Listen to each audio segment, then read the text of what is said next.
आप देख रहे हैं एनएम की न्यूज और आपको रखे सबसे आगे। सीट बंटवारा तय नहीं पर महाराष्ट्र की 100 सीटों पर शुरू की तैयारी। बीजेपी को संदेश देना चाहते हैं एकनाथ शिंदे। महाराष्ट्र विधानसभा चुनाव को देखते हुए मुख्यमंत्री एकनाथ शिंदे एक्टिव हो गए हैं।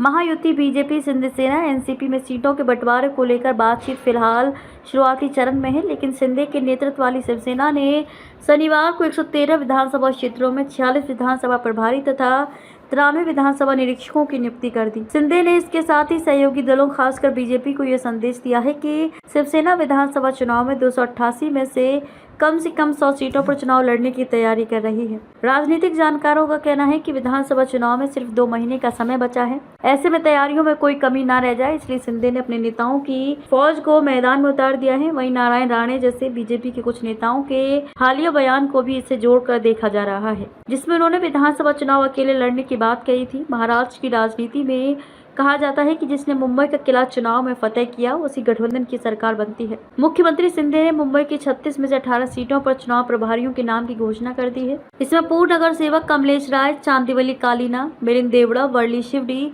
यशवंत जाधव, भाईखला, रविंद्र वायकर, जोगेश्वरी, पूर्व दिंडोशी, परभणी, गंगाखेड़, राहुल सेवाले, चैम्बूर, अणुशक्ति नगर, माहिम धारावी, शिशिर शिंदे, भांडुप पश्चिम कुर्ला, विक्रोली, मानखुर्द एवं हाल ही में कांग्रेस ने शिंदे सेना में आए संजय निरुपम, अंधेरी ईस्ट, मालाड वेस्ट, मागा ठाणे को प्रभारी की जिम्मेदारी दी गई है। शिंदे सेना के एक नेता ने नाम न छापने की शर्त पर बताया कि मुंबई सहित ठाणे, नवी मुंबई की सीटों पर मुख्यमंत्री की विशेष नजर है।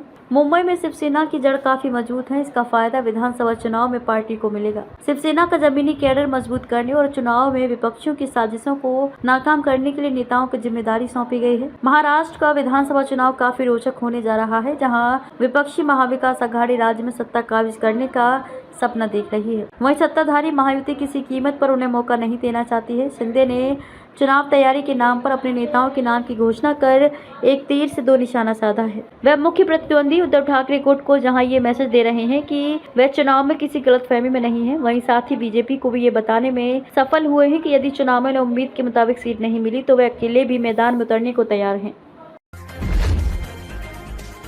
आप देख रहे हैं एनएम की न्यूज और आपको रखे सबसे आगे।